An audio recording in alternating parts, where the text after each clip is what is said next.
In this video, we're going to be looking at the core pillars of the elf lore in Ilbrafyn. We'll do this by looking at a number of different sections.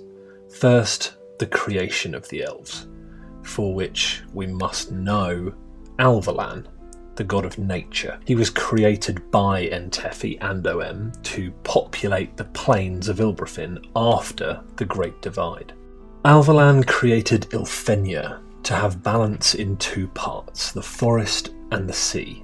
It was a flat planet on the material plane, where Tressathil, the forest, encircled Qualathil, the sea. Alvalan gave to Ilfenia the elves, who migrated into three distinct colonies. Those who took Tressathil as their home, the wood elves, those who took Qualathil as their home, the sea elves, and those who built themselves a new home, where the forest met the sea, and they called this home Sinrathil, and they were the High Elves. These factions each grew distinct in their culture and nature over the millennia, yet there would ever be great alliance between the elves in all but the darkest times of their history. Elves exist in a wide range of skin tones, varying between families as diversely as eye colour, hair colour or height. They are tall, with long facial features and limbs, and their muscles grow in density more so than size, giving even the strongest among them a comparatively slender frame. Elven hair grows fast and straight, and they all bear the pointed ears that are known to be the mark of Alvalan. Another trait common among all elves is their capability for the elven trance, a state of slow wave sleep where one hemisphere of the brain sleeps while the other remains alert. That is the point of inception for the elves. Quite simply, they were one of Alvalan's creations to populate the material plane. With that point done, we can now start to look in a little bit more detail at the different types of elves. These elves were those who, when presented with the beauty of Ilfenia, were first taken by a desire to build and make use of its diverse resources rather than to tarry and repose in its splendour. Thus, they were the first to set about the creation of their home in the early days of the elves. They built Sinrathil upon Glowmire, the great hillside on the western bank of Qualathil, and it became the heart of social and technological innovation among all elves. The High Elven society is defined by its structure and hierarchy, by its use of currency and academia, and by both its unity and its diversity. The High Elves were most unchanged physically by their way of life, and so they most closely resemble Alvalan's original design to this day. They grew to have the longest lifespan of all elves, and to be the most knowledgeable in the ways of arcane magic. High Elves' average lifespan is about 2,000 years. They average between 5'7" and 6'5" in height, and their head hair is often blonde, brown or white. They don't grow facial hair. They have long-lasting and very clear memories, and they have enhanced psychological regulation, meaning that they're less negatively affected by things like stress, adrenaline, shock and anger. They have a higher magical fluency, which will come up again as an important feature later as we discuss their story. A few other physiological traits of High Elves are longer necks, the higher levels of bodily symmetry, and a slight satin texture to their skin. High Elven culture is a democracy, so the people in power have actually been voted in.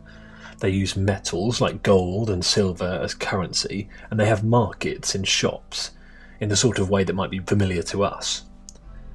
The most common types of art they produce tend to be paintings and drawings. The primary goal of the High Elven society is the continued effort to improve their quality of life, and so they really value those who can improve things for everyone. They have a pretty balanced worship of all of the gods. They recognise the place and relevance of each domain, and have apt time and dedications for the gods throughout their lives.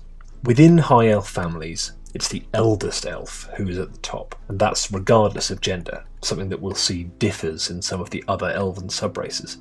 High Elves mostly speak in Elven, although the majority of them will also speak Sylvan and Common. They use clothing primarily as personal expression, and their clothes have lots of rich colours and dyes and fancy fabrics.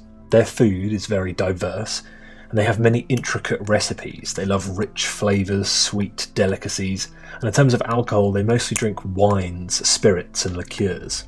The games that High Elves play, which might be parlour games, pub games, gambling games, or even sport, are usually cerebral and involve solving puzzles. They rarely have physical elements or are time pressured.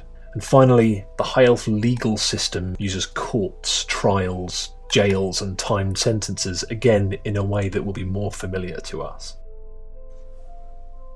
The Wood Elves were those who were first drawn to Tresethil and found shelter underneath his canopies.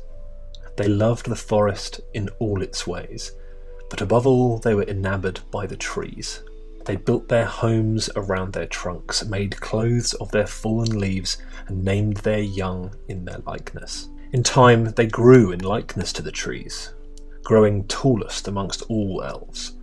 Their culture was defined by ritual, season, and the cycles of the forest.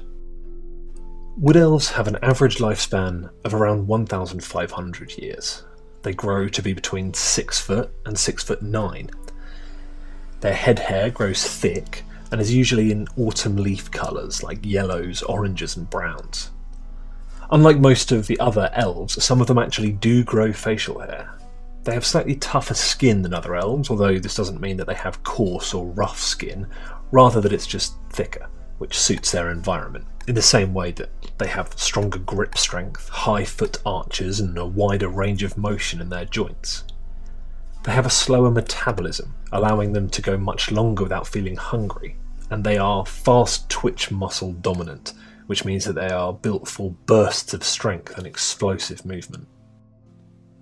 Wood Elf society is a horocracy, which for them means that at each season it's the elves who were born in that season who take power and responsibility. In their society, they rarely use currency or even trade, and we'll see that this really communal, collectivist culture that they have is so based on the whole rather than the individual, so even concepts like possession are very different. Their society is focused on fulfilling everyone's needs and collaborating, so a need for an individual is seen as a need for all.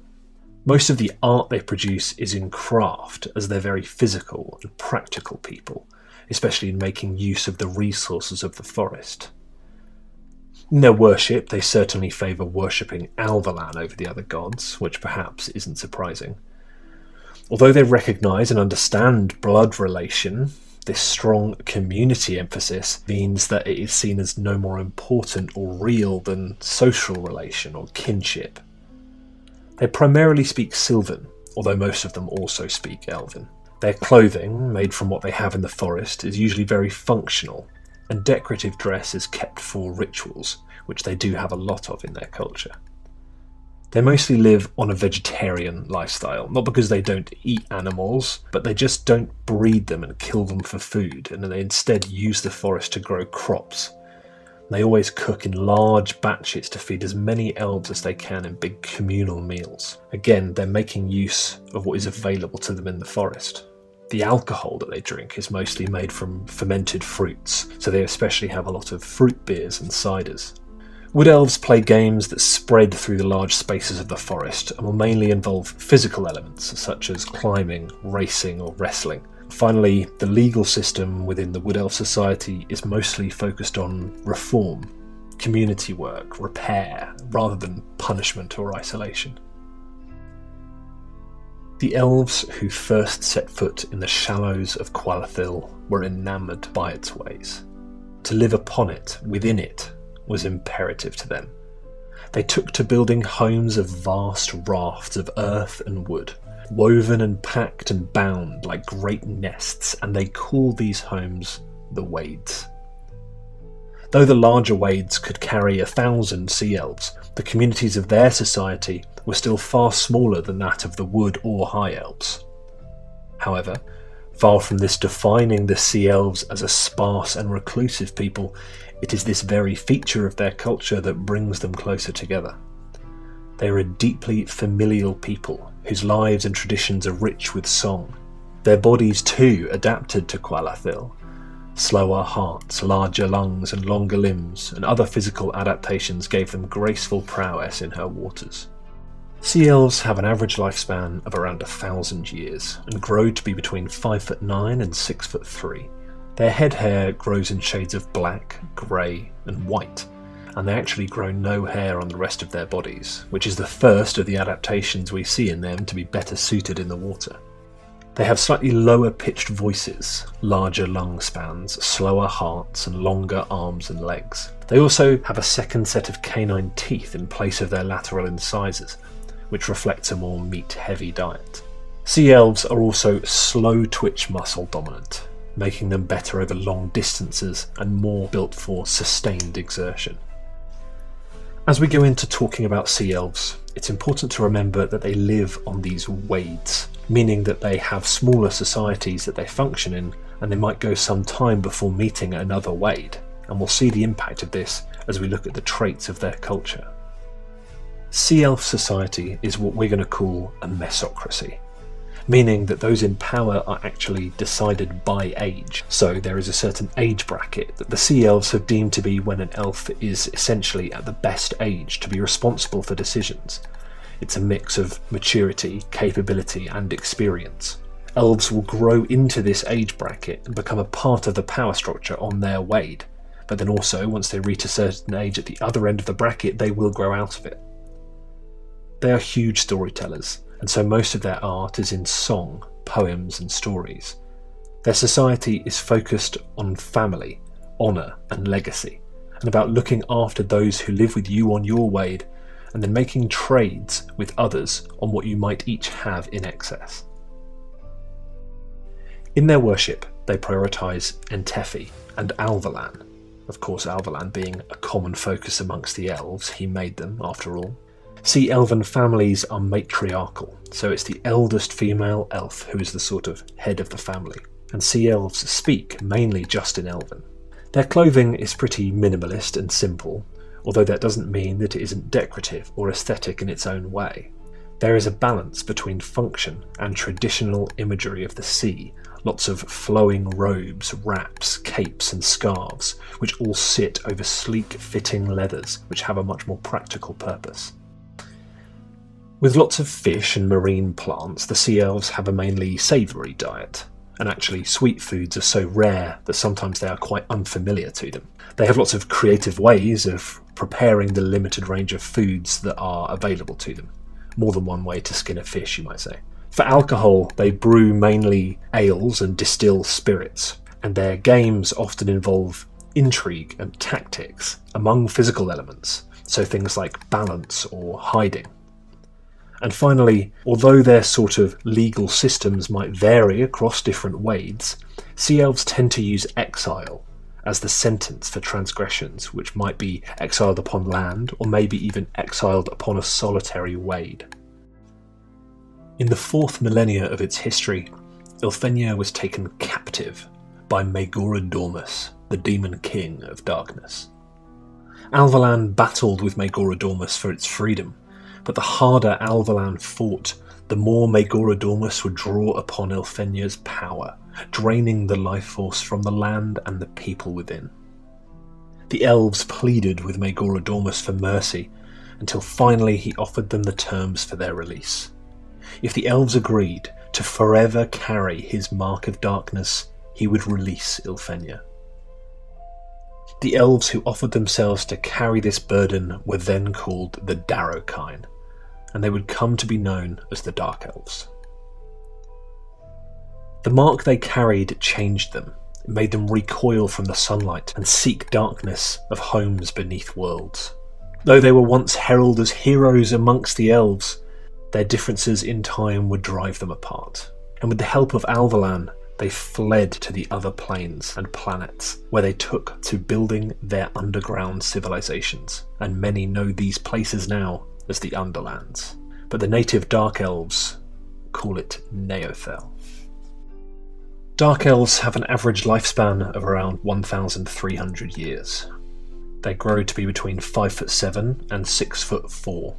Their head hair is mostly white, with some grey or pale blue, They rarely have facial hair, and their fingernails are dark. They have a heightened sense of dark vision. They're sensitive to sunlight, and their eyes are often yellow, white, or red. Dark elves have a shorter gestational period. They have the 2 sets of canine teeth that we know is more common with a meat-heavy diet, and they have an enhanced vestibular system. Dark elf culture is a monarchy, meaning that those in power have inherited or proclaimed power themselves.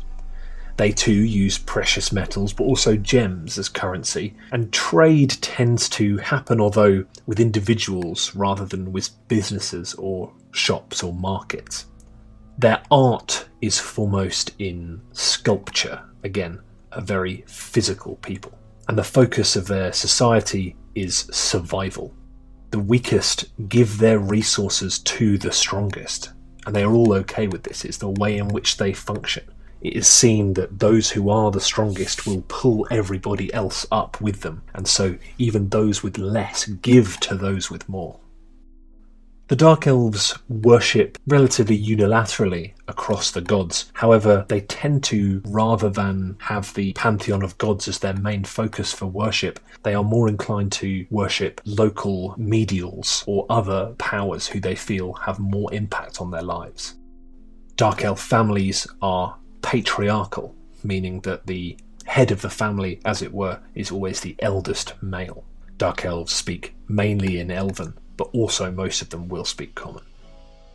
Most of their clothing offers full coverage, sometimes even covering their face. The colours that they use in their clothing are dark fabrics. They're built for stealth as well as warmth, and although there are decorative elements on most garments, they are usually hidden within linings or sleeves or pockets. As we mentioned when talking about their second set of canine teeth, the Dark Elves have a mostly meat diet. They see plants and vegetables as only a garnish or only used for flavouring, and they mostly will eat animals, insects and reptiles. They commonly brew meads, distill spirits and make wines in their drinks, and their games will often perform some sort of wit, like deception or other performative elements. Their legal systems, similar to the High Elves, still have trials and jails and courts, but their sentences are often physical punishments or even death sentences. So, now that we've had a little overview of what those elven cultures looked like on Ilfenia, we move on to the other really key part of this lore, and that is the half-elves. The main question here being, what is a half-elf and how did they come to exist? In the 7th millennia of Ilfenia's history, the High Elves developed the ability to cross planes using arcane magic. Here would begin the expansion of elves across Ilbrafyn. One of their earliest expeditions was to a planet called Torvin, also on the material plane. A number of elves, high, wood and sea alike, made homes in this new land, and they were hence called the Tavranar by their kin. At this time, Torvin's primary inhabitants were primitive humans in small colonies across its lands. The elves, who made no effort to explore Torvin, for they had no desire to conquer a land to which they had come as settlers, kept to a single one of these continents, and there was no hostility in the coexistence of elves and men in that time. Subsequently, as the humans rapidly grew their culture and began to build larger territories, the elves found in many of them not only amity, but fellowship, friendship, and love. Vistus, the province of Torvin where the elves had first set their homes, became the heart of this coexistence. The humans that lived alongside the elves in that time would grow to be able to bear and sire their young, and thus the first half-elves were born. Half-elves quickly became a great population in that land, and those elves and humans who had borne them grew into elders and then into memories, leaving the legacy of their kinship to live on. And we can actually take a look even deeper to see how this works. This is very much a look behind the curtain, and it likely isn't knowledge that any of the inhabitants of Torvin actually would have access to. Elven offspring receive their primary allele from their mother. This is because the allele markers are created in oogenesis, which is the time when a female fetus creates the precursor cells that will become its eggs. It's the primary allele of an elf that dictates its hematological characteristics and traits. At the moment of fertilization, an egg will receive its secondary allele from the father. However, a high elf allele will always become the primary allele. This is due to the increased number of proteins. This table shows the possible combinations of elven alleles and the resulting blood types of their offspring, and therefore those characteristics. The allele received from the mother is the one written first, and the primary allele is the one highlighted in bold. The colour represents the resulting blood phenotype. It's important to note that the allele of the dark elf is hostile to any other allele, not allowing for bonding outside of a match, and this is one of the traits that would ultimately lead to the social isolation of the dark elves. In the breeding between elves and humans that took place in Vistus on Torvin, the humans evolved a string of proteins in their germ cells that would comply with the elven counterparts. However, it would only work if the elven parents had two different alleles, as the variety in those antigens would allow for the bonding to occur. One of the traits that made this possible was that the human allele would always take the position of the secondary allele, allowing its protein chain to be manipulated by the elven allele. Therefore, also this bonding would not occur if the allele that the elven parent had received from its father was the high elf allele, because of that increased concentration of proteins was not compatible with the structure of proteins in the human allele. You can see in this table the hematological groups within half-elves that are and are not compatible. And then finally in this table we see the offspring of breeding between half-elves with the alleles arranged in the same way. You can see here the similarity between these outcomes and the elven offspring outcomes. All of this information means that around 55% of elves and half-elves, excluding dark elves, are high elven blood, while only 22% are wood elf and a further 22% are sea elf. This has, as detailed as some parts of it may seem, been a cursory look at the elven lore within Ilbrafyn, how they came to be and what their different cultures have looked like. I am aware that there are areas that have been covered in this video that could be gone further into in quite a lot more detail, and perhaps that is something that I will do in the future. For now, I hope that this outlines the core parts of the existence of elves within the Ilbrafyn universe.